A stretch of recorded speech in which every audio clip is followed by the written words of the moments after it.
Convido você a abrir a sua Bíblia comigo para meditarmos na palavra de Deus hoje. Em Lucas capítulo 19, nós vamos ler um texto extremamente conhecido, mas que por conhecido que ele é e por tão profundo em sua mensagem, ele por vezes se passa desapercebido na nossa leitura. Por vezes, alguns textos que são conhecidos, nós lemos e ficamos atentos a apenas alguns poucos detalhes e nós deixamos de lado toda a profundeza, toda a profundidade e todo o ensinamento que a palavra tem para cada um de nós. Por isso eu convido você a abrir sua Bíblia comigo em Lucas capítulo 19, Lucas 19, do versículo 1 ao versículo de número 10. Lucas capítulo 19, Lucas 19, do 1 ao 10.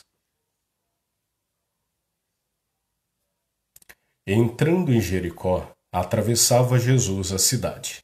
E eis que um homem chamado Zaqueu, maioral dos publicanos e rico, procurava ver quem era Jesus, mas não podia por causa da multidão, por ser ele de pequena estatura. Então, correndo adiante, subiu em um sicômoro, a fim de vê-lo, porque por ali haveria de passar. Quando Jesus chegou àquele lugar, olhando para cima, disse-lhe: Zaqueu, desce depressa, pois me convém ficar hoje em tua casa. Ele desceu a toda pressa e o recebeu com alegria. Todos os que viram isso murmuravam, dizendo que ele se hospedara com um homem pecador. Entre mentes, Zaqueu se levantou e disse ao Senhor: Senhor, eu resolvo dar aos pobres a metade dos meus bens, e se em alguma coisa tenho defraudado alguém, restituo 4 vezes mais.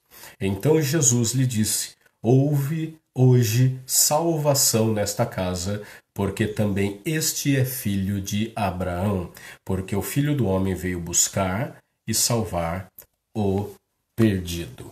Que Deus nos abençoe pela sua santa, doce e poderosa palavra, em nome e por amor de Jesus.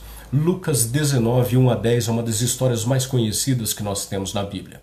A história de Jesus entrando numa cidade chamada Jericó, e os arqueólogos dizem que Jericó é a cidade mais antiga do mundo. Nenhuma cidade é mais velha do que Jericó, nenhuma cidade é mais antiga do que Jericó, e a história bíblica nos conta que Jesus, passando por aquela cidade, entrando em Jericó, ele atravessava a cidade, e por onde Jesus passava, as curas aconteciam, os milagres aconteciam, os sinais do reino aconteciam, o melhor de Deus se demonstrava naquele local, homens e mulheres eram alcançados, impactados e salvos pela mensagem de Jesus. E no meio dessa situação, no meio da história de Jesus, no meio desse cenário tão interessante, no meio de uma cidade que era um polo, um centro importante naquela época e naquela região, existia um homem chamado Zaqueu. Zaqueu era o chefe dos publicanos. Os publicanos eram os coletores de impostos do Império Romano. Mas eles não eram apenas coletores de impostos, porque em toda a história humana, em todos os povos da antiguidade e hoje também, as nações elas se marcam e se caracterizam por cobrarem impostos, que é o dinheiro que os moradores de uma nação entregam ao seu governo para que, usando esse dinheiro, usando uma parte desse recurso, a vida seja melhorada naquela região, naquele país, naquela cidade. A origem dos impostos, elas remetem a isso. É uma parte do dinheiro, uma parte do recurso do país, ele volta aos cofres do governo para que seja repartido e a vida seja melhorada. Talvez a sua ideia no início tenha sido boa, talvez hoje os recursos não sejam tão justamente aplicados como deveriam. E é sobre isso que esse texto fala.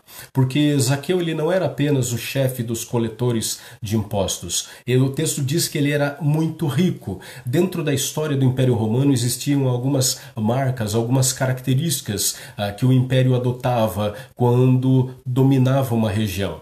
Eles contratavam por assim dizer, contratavam, chamavam, escolhiam algumas pessoas daquelas cidades dominadas, daqueles países dominados, povo daquela própria raça, e daqueles homens eles tiravam seus coletores de impostos em nome do Império Romano. Mas esses homens, eles não apenas coletavam os impostos devidos, mas a história nos narra, nos diz, nos informa que esses homens eram extremamente desonestos no cobrar dos impostos. Alguns historiadores do primeiro século dizem e nos informam que em algumas províncias romanas o imposto que um trabalhador devolvia e entregava a Roma chegava a 80% de sua renda. Então hoje isso para nós é absurdo e é absurdamente longe da nossa realidade. Por mais que qualquer povo e qualquer nação hoje modernamente pague muitos impostos, mas é completamente diferente da realidade de Jesus e daqueles homens do primeiro século. Zaqueu era o chefe, o maioral dos publicanos. Era um judeu que foi tomado por Roma para ele extorquir, para ele roubar os seus próprios irmãos. E esse texto ele molda e mostra no seu contexto a nossa própria realidade. A história de Zaqueu é a história da transformação de uma pessoa. E nós vemos algumas marcas, algumas características, alguns caminhos que nós temos que seguir para que a transformação aconteça na nossa vida. A transformação ela não é fruto de nenhuma ação. Se nós não nos movermos, se nós não nos movemos, se nós não mudamos, se nós não transformamos, se nós não mudamos algumas coisas em nossa volta, se nós não mudamos o nosso cenário, se nós não mudamos o com quem nós nos relacionamos, não há transformação.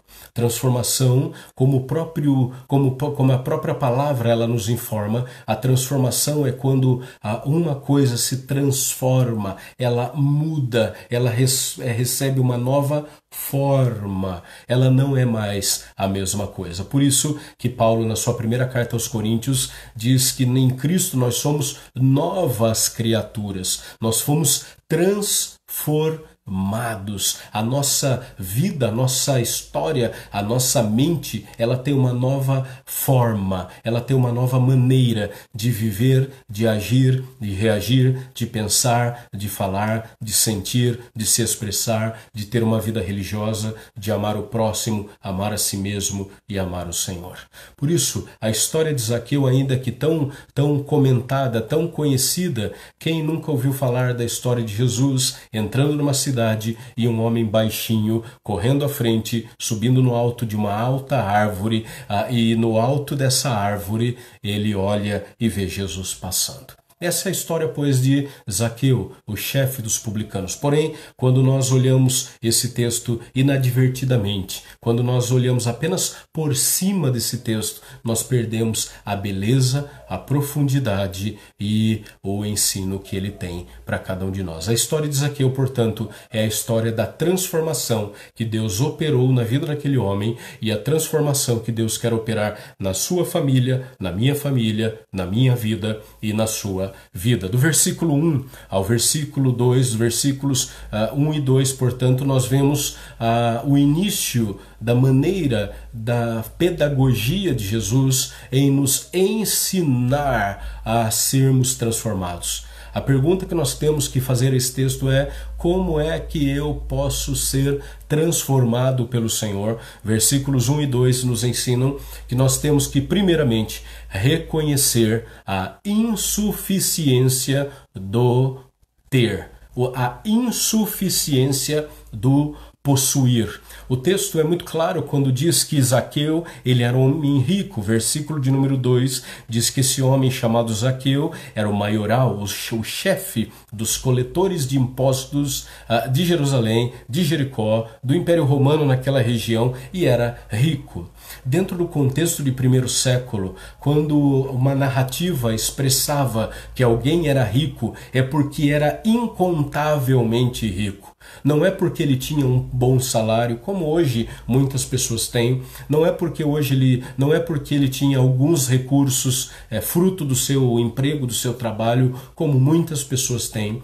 No primeiro século, quando alguém era designado, quando alguém era chamado de rico, é porque a sua condição financeira era incomparável ao restante das pessoas. É porque a sua condição de bens, de posses e de dinheiro era algo inatingível às pessoas. Portanto, quando a Bíblia diz que esse homem ele era rico e dá exatamente essa ênfase que ele não era só um coletor de impostos, mas era rico, essa ideia não está no vazio. Não é à toa que o escritor Lucas nos escreve e nos narra exatamente essa ênfase no possuir, no ter, na riqueza, nas posses de Zaqueu. E é exatamente essa primeira lição que nós tomamos e que devemos imitar se nós queremos realmente ter uma vida transformada e uma vida que vale a pena ser vivida.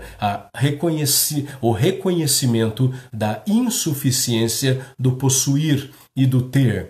Nós não somos importantes pelo que temos. É interessante porque quando nós reconhecemos que é insuficiente para a nossa alegria, que é insuficiente para o nosso desenvolvimento espiritual, que é insuficiente para termos uma vida feliz, que é insuficiente para termos uma família equilibrada, que é insuficiente para termos saúde, o simplesmente ter, possuir coisas, isso faz com que nós nunca tenhamos uma transformação real e duradoura na nossa vida.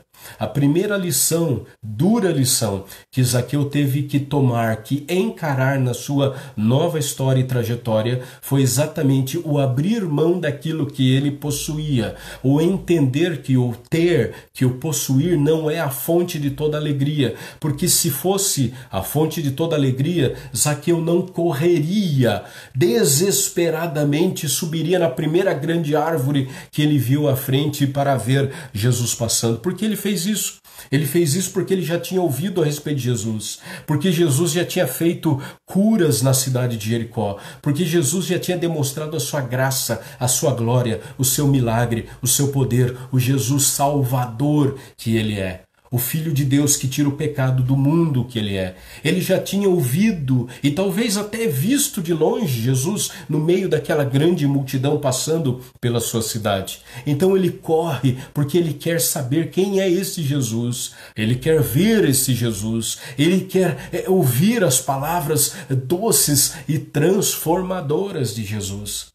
Por isso, esse homem rico e a narrativa de Lucas refletindo, expressando e deixando claro que Zaqueu era alguém com muitas posses, nos mostra que para sermos transformados nós temos que reconhecer a insuficiência do ter. O prazer das coisas é extremamente passageiro.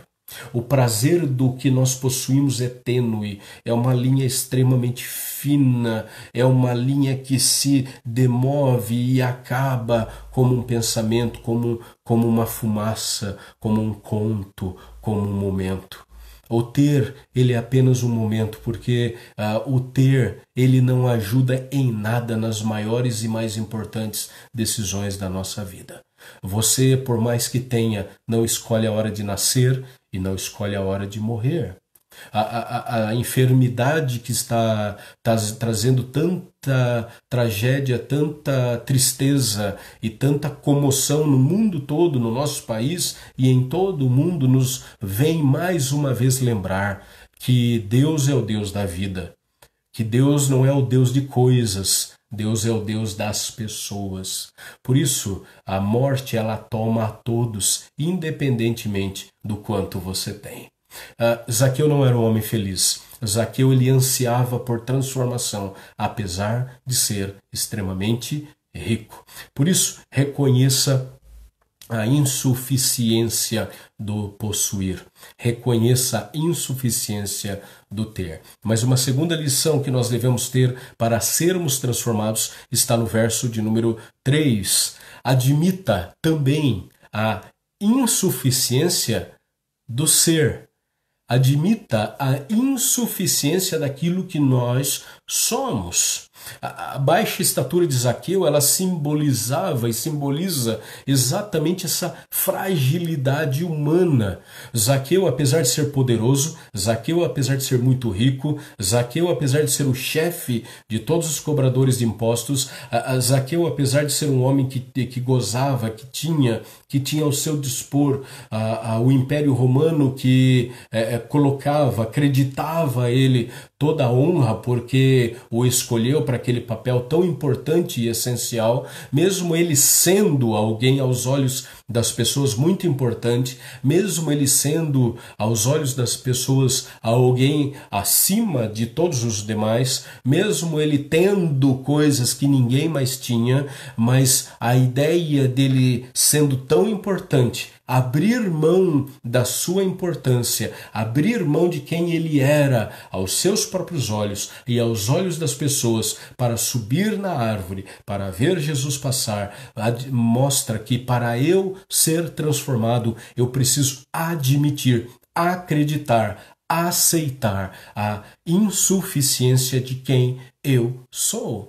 Às vezes nós continuamos num giro terrível e mortal de sofrimento após sofrimento e nós não temos a nossa vida transformada e nós não temos mais ânimo e ânimo dobrado para continuar a viver porque nós achamos que nós temos toda e qualquer resposta para toda e qualquer situação que se avizinhe, que se aproxime de nós. Nós achamos que porque por aquilo que somos, por aquilo que nós conhecemos, por aquelas experiências que já tivemos, por aquilo que nós, ou das pessoas que conhecemos, nós acreditamos que o que somos é suficiente para vivermos uma vida plena, uma vida feliz, uma vida vitoriosa. A história de Zaqueu mostra exatamente o oposto. Aquilo que nós somos não é nada perto daquilo que nós precisamos ser. Aquilo que nós somos não é sombra daquilo que Deus pode nos transformar. Aquilo que nós somos não é capaz de responder às questões mais profundas ou mais simples da nossa vida, com uma pergunta: por que o mundo está passando pelo que está passando? A resposta que nós temos é: não sabemos. Apesar de toda a nossa tecnologia, apesar de toda a nossa experiência, apesar de toda a nossa técnica, apesar de toda a nossa vivência, nós não temos respostas. O que Zaqueu entendeu na sua vida é exatamente que para ele ter uma transformação real, durável, eterna, que trouxesse impacto e mudança positiva na vida dele, da sua família e de outras pessoas, ele teve que duramente admitir que o que ele era insuficiente para responder às suas questões mais íntimas. Nós somos incapazes de mudar de verdade a nossa alma. Nós somos incapazes de mudar aquilo que a gente é, se Deus não mudar aquilo que a gente é. Por isso a salvação em Cristo Jesus está resumida no versículo 10, porque o Filho do Homem veio buscar e salvar o perdido. O que Jesus ele fez por Zaqueu, o que ele fez por mim, faz por você. Ele nos busca, ele nos alcança, ele vem em nossa direção. Por isso, se eu quero e preciso de mudança e de transformação na minha vida, primeiramente eu tenho que reconhecer a insuficiência do que eu tenho. A insuficiência do possuir. O que nós temos não pode comprar a paz que precisamos. Nós temos também que admitir a insuficiência do que nós somos. Nós somos frágeis. Por isso, não se orgulhe do que você é. Não se orgulhe do que você sabe. Não se orgulhe da experiência que tem de vida. Não se orgulhe das pessoas que você conhece, porque somos pó e cinza. Mas o texto ele continua no verso 4, se eu quero ser transformado, se eu desejo profundamente e sinceramente ser transformado pelo Senhor, eu não posso ter vergonha. vergonha de desejar a transformação. O verso 4 é bastante interessante, porque diz que então correndo, subiu em uma árvore, um sicômoro, a fim de ver Jesus, porque ali haveria de passar. Imagine você a situação, um homem importante da sua cidade, um homem socialmente elevado, um homem muito rico da sua cidade, um homem importante da sua cidade, um homem temido na sua cidade, a multidão vai à frente, esse homem corre à frente da multidão, sobe numa grande árvore e lá de cima ele vê Jesus passando. Esse texto de Lucas capítulo 19, do 1 ao 10, especialmente aqui no verso de número 4, mostra que nós não podemos ter vergonha de desejar e de buscar a nossa transformação. O que Zaqueu ele faz quando ele sobe nessa árvore é ele abrir mão da sua posição, da sua aparência e das suas dúvidas. Esse é o grande problema.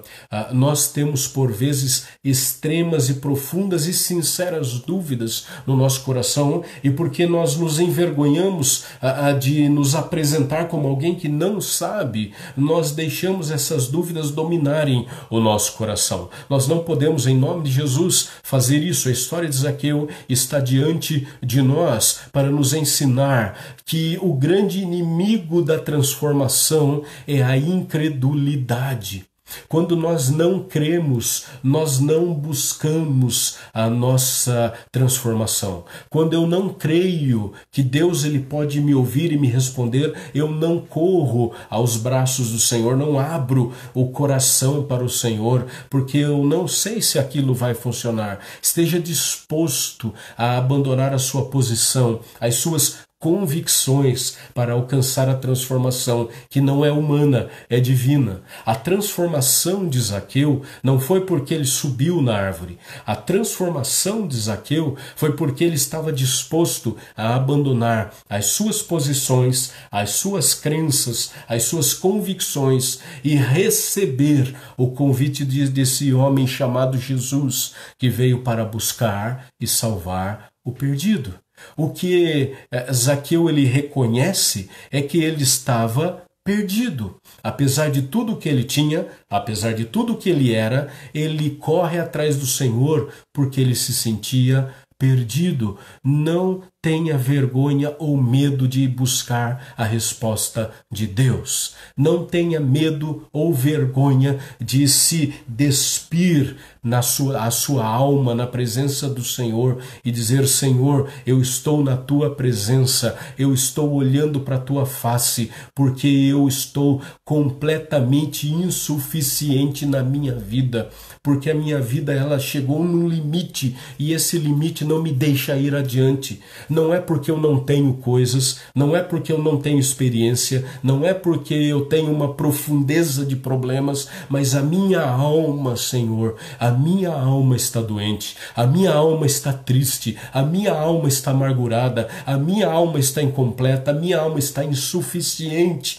e isso tem sido demonstrado no meu dia a dia. Por isso, Senhor, fala ao meu coração.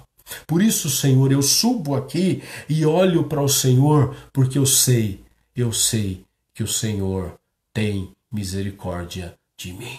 Essa foi a crença, foi a ideia, foi o pensamento, foi a motivação de Zaqueu. Subir na árvore para ver Jesus, porque ele já tinha ouvido falar a respeito da graça, da misericórdia do Jesus que veio buscar e salvar o perdido. Ele não sobe na árvore porque ele queria conhecer fisicamente Jesus, mas ele precisava daquilo que Jesus tinha para lhe dar. Por isso, quando nós encaramos quem nós somos, nós nos abrimos para o novo, para o extraordinário, para o milagroso, para o transformador, para o restaurador, para aquilo que Deus ele faz de melhor sobre a nossa vida, que é nos salvar. Por isso, não tenha medo, não tenha receio, não tenha vergonha de encarar a você mesmo e se colocar na presença do Senhor. Versículo de número 5, se nós queremos ser transformados, o versículo 5 nos diz que nós devemos crer crer que Jesus se importa conosco. Verso 5 diz: quando Jesus chegou àquele lugar, olhou para cima e disse: Zaqueu, desce depressa, pois me convém ficar hoje em tua casa. Creia que Jesus se importa com você. Deus, na pessoa de Jesus Cristo, veio buscar e salvar gente como nós. Jesus, ele veio para olhar no nosso rosto, no fundo do nosso olho, vendo a nossa angústia e nosso desespero, nos alcançar, nos lavar, enxugar as nossas lágrimas, encher de paz e alegria o nosso coração, direcionar e redirecionar os nossos caminhos, abrir o nosso pensamento, abrir os olhos do nosso coração para que possamos ver a glória e a presença do Senhor. Por isso, o versículo 5 diz exatamente isso: creia que Jesus se importa com você. Deus, ele está atento aos anseios do meu coração. Deus está atento àquilo que acontece na realidade da minha vida. Deus não é um Deus de longe. Deus não é um Deus que se esqueceu de nós. Deus não é um Deus que se apartou de nós. Deus não é um Deus que nos criou, nos colocou na vida e nos abandonou à nossa própria sorte. Pelo contrário, a palavra do Senhor sempre mostra Deus como aquele que é fiel, que é constante, que é companheiro, que é presente em toda e qualquer situação, nos alimentando, nos protegendo, trazendo a delícia da sua presença para dentro da nossa vida e dentro da nossa história. Você é importante para Deus. Porque se Jesus veio para buscar e salvar o perdido, quando Jesus olha para a minha vida, quando o Senhor olha para a minha vida, Ele olhando para mim, Ele vê o próprio Filho dele, o próprio Senhor Jesus, que foi moído por mim e em favor de mim mesmo.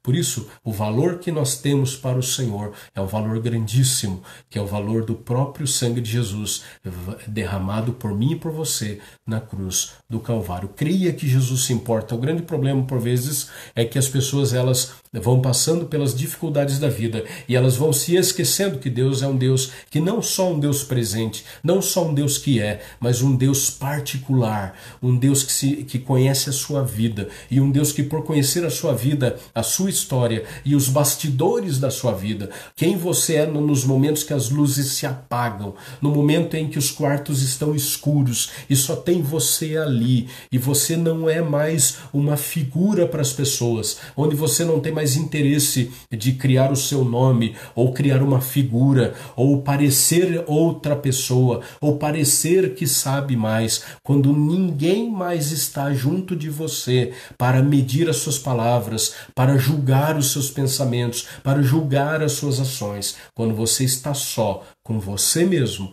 Deus sabe quem você é.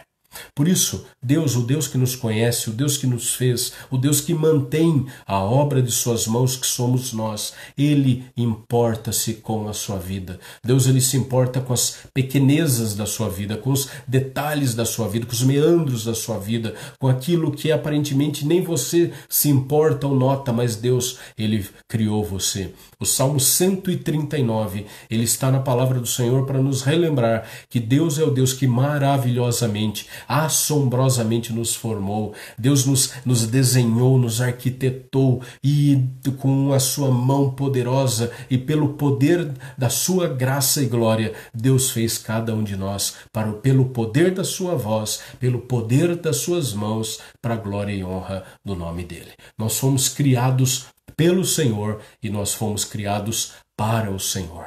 Por isso a nossa alma só tem paz quando nós estamos na presença do Senhor. É assim que nós devemos encarar a vida, encarar a realidade dos fatos, encarar as dificuldades do dia a dia, encarar as crises e pandemias como um dia a mais que o Senhor está presente, apesar de toda e qualquer situação. O Deus que nós amamos, o Deus que nós conhecemos é o Deus que é. É o Deus presente, um Deus guerreiro, um Deus forte, o Deus que é o castelo forte, o Deus que é nosso socorro bem presente em toda e qualquer situação. Deus, ele se importa com a sua vida. Entregue, busque, confie e seja fiel ao Senhor. Verso de número 6. Se eu quero ser transformado, eu tenho que abrir o meu coração de verdade. abrir o meu coração de forma sincera, abrir o meu coração de forma integral, abrir o meu coração e não ter nada guardado e não ter quartos fechados e escuros. Abrir o meu coração é convidar o Senhor Jesus para que Ele entre na minha vida, direcione a minha vida, transforme a minha vida. É receber, é aceitar, é entregar o domínio da minha vida nas mãos do Senhor, é me demover, é me render aos pés do Senhor. A ideia de conversão é exatamente isso, é a mudança da nossa mente, é a mudança daquilo que nós somos verdadeiramente na presença do Senhor. É entregar o domínio, as chaves e o governo da nossa vida para aquele único, suficiente Deus, Senhor e Salvador, que é todo poderoso e todo sábio e todo amoroso e todo justiça para dominar sobre a minha vida e fazer de mim infinitamente mais e fazer por mim infinitamente mais do que eu possa pedir ou do que eu possa pensar. Por isso Deus, Ele quer mudar radicalmente a minha vida. E por isso a entrega ou entregar a minha vida a Jesus não é e nunca pode ser um efeito emocional. Não é um momento de chorar, levantar as mãos, ir à frente e emocionadamente colocar a minha vida diante do Senhor e no outro dia ou poucas horas depois esquecer-me das juras e das promessas de amor, de devoção que eu fiz ao Senhor. Não, por isso a palavra diz que a conversão ela é a mudança da nossa mente. É a mudança daquilo que realmente nós somos. Não é a mudança daquilo que fazemos, mas é a mudança do que somos. Deus, Ele muda aquilo que a gente é.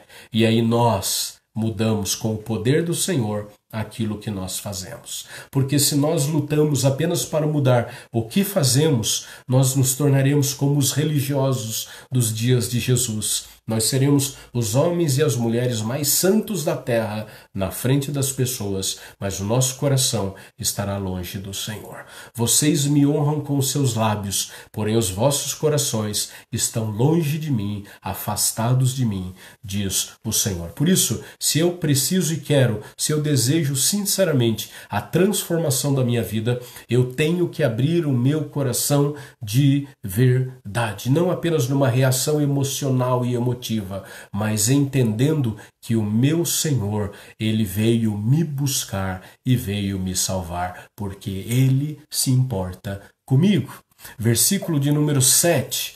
O versículo de número 7 é bastante interessante. O versículo 7 diz: todos os que viram isto murmuravam, dizendo que ele se hospedara com um homem pecador. Se você quer viver a mudança, se você quer ser transformado, espere oposição e críticas.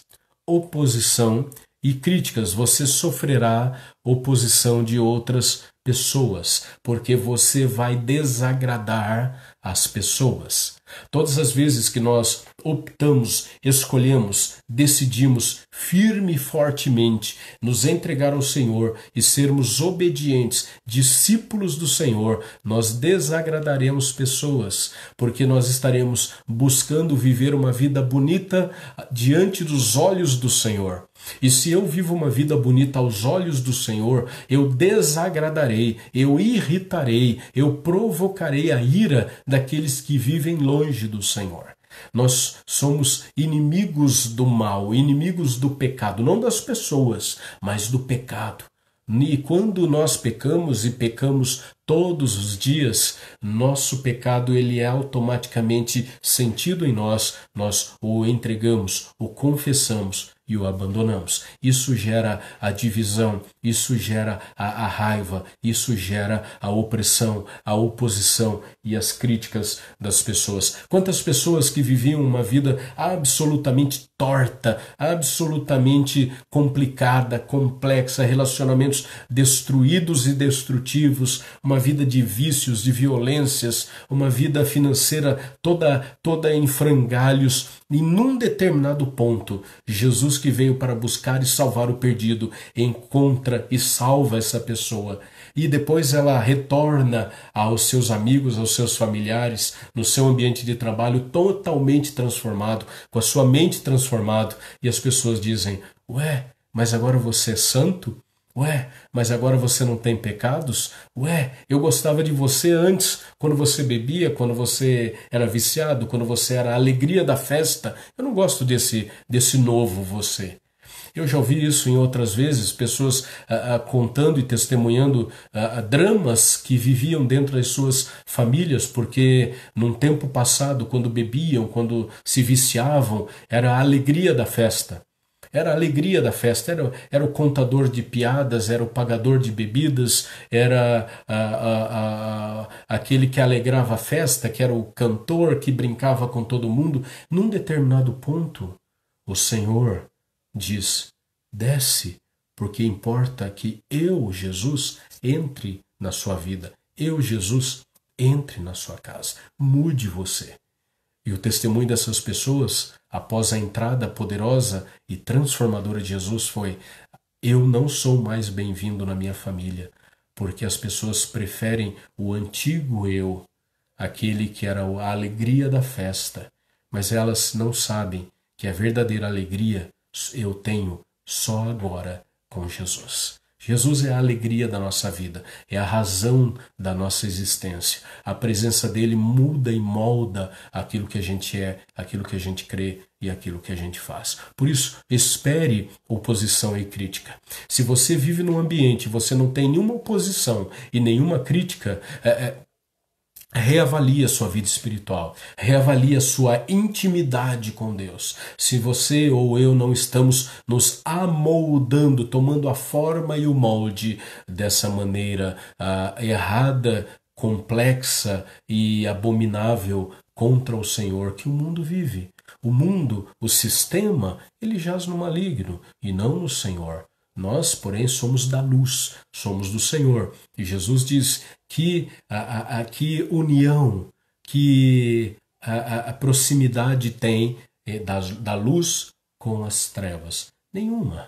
Portanto, se eu ou você, no meio da nossa família ou da sociedade, não causamos nenhum tipo de impacto, é porque nós temos que reavaliar a nossa sinceridade e a nossa transformação e a nossa dependência do Senhor. Por fim, o versículo de número 8 até o versículo de número 10 nos diz que para nós sermos transformados, você tem que receber uma nova vida.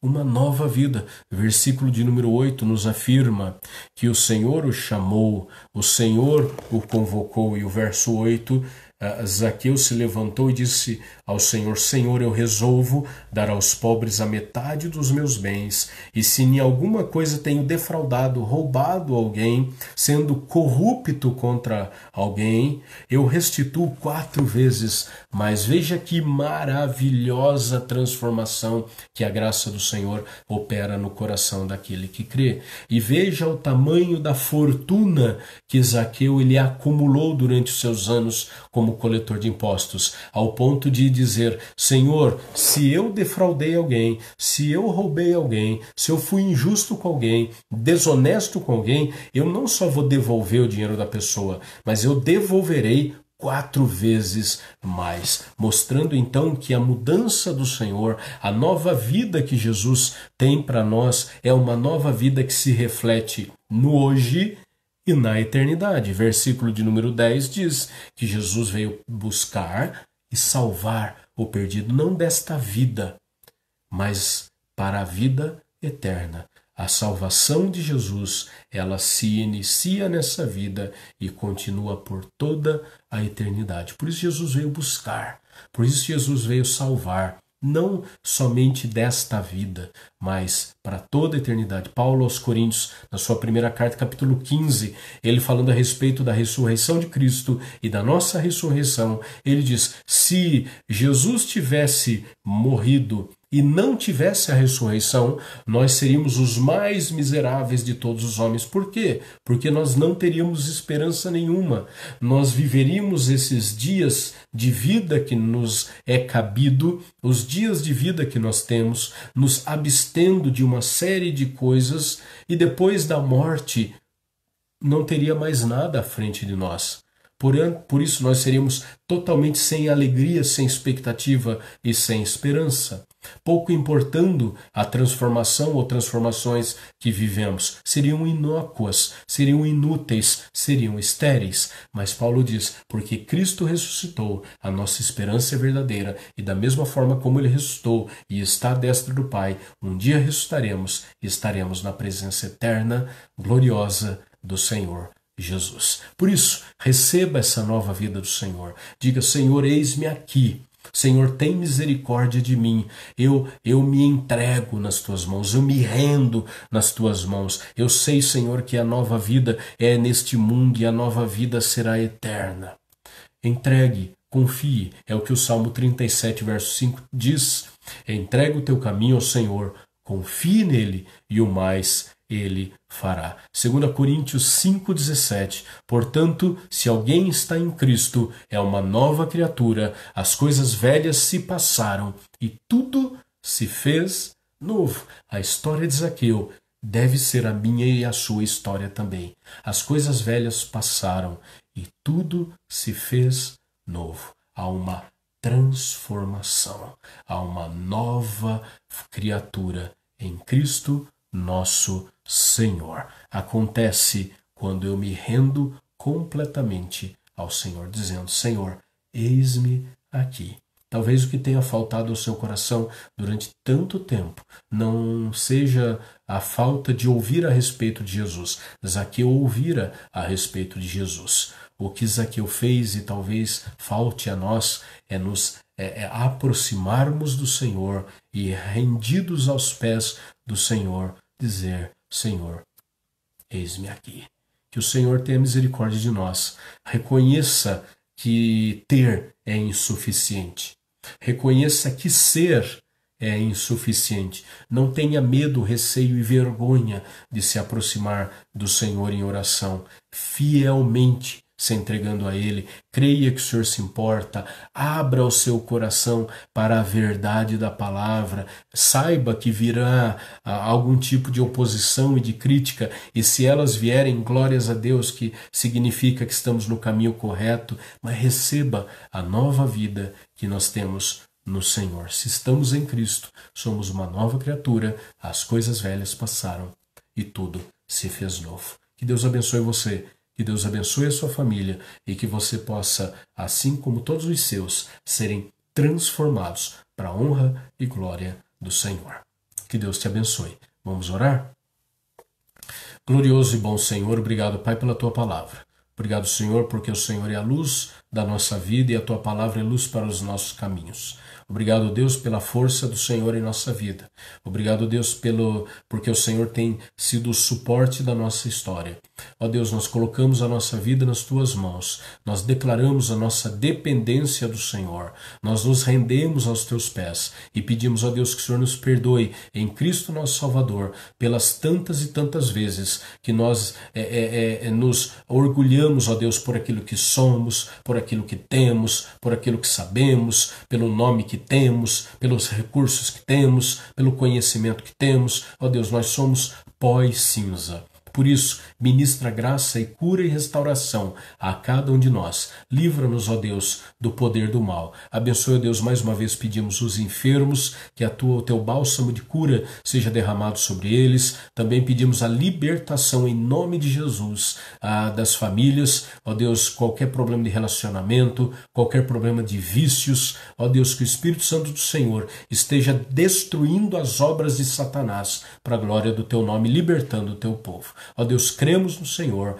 cremos na glória do Senhor, na misericórdia do Senhor, na graça do Senhor, na transformação do Senhor. E assim pedimos pela nossa nação. Transforma, ó Deus, o coração do Brasil. Que o Senhor Jesus verdadeiramente reine acima de tudo no teu povo. E por amor do teu povo, ó Deus, nós pedimos, sara a nossa nação, sara as nossas famílias, sara cada um de nós. Obrigado, Pai, pelo teu amor eterno e pelo teu cuidado e proteção, dia a dia demonstrado em Cristo nosso Salvador. E que a graça do Senhor Jesus, o amor de Deus, nosso eterno Pai, e as ternas e eternas consolações que há no Espírito Santo de Deus, seja derramado sobre a sua vida, sobre a vida da sua família e sobre todo o povo de Deus, hoje e eternamente. Amém.